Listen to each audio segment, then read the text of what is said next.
तालुक्यातील शेडशाळ माळभाग येथे एसटी बसच्या स्टेअरिंग मध्ये बिघाड झाल्यामुळे मोठा अपघात झाला।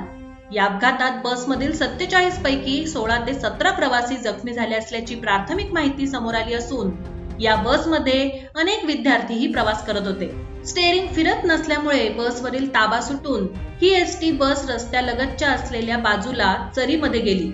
अपघात झाल्याचं पाहून त्वरित ग्रामस्थांनी मदतीसाठी धाव घेत जखमींना बसमधून बाहेर काढलं व उपचारासाठी दवाखान्यात दाखल केलं। मिळालेल्या माहितीनुसार कुरुंदवाड आगारातून एसटी बस गणेशवाडीला जात होती। यावेळी अचानक समोरून आलेल्या वाहनाला रस्ता देताना स्टेअरिंग मध्ये बिघाड झाल्याने चालकाचा बसवरील ताबा सुटला आणि बस थेट जवळच असलेल्या चरीमध्ये गेली। यावेळी बसमध्ये सुमारे 47 प्रवासी होते, ज्यामध्ये महिला आणि विद्यार्थ्यांचाही समावेश होता।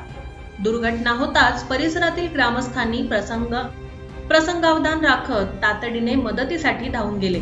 सर्वांना बाहेर काढत जखमींना पुढील उपचारासाठी हलवण्यात आलं।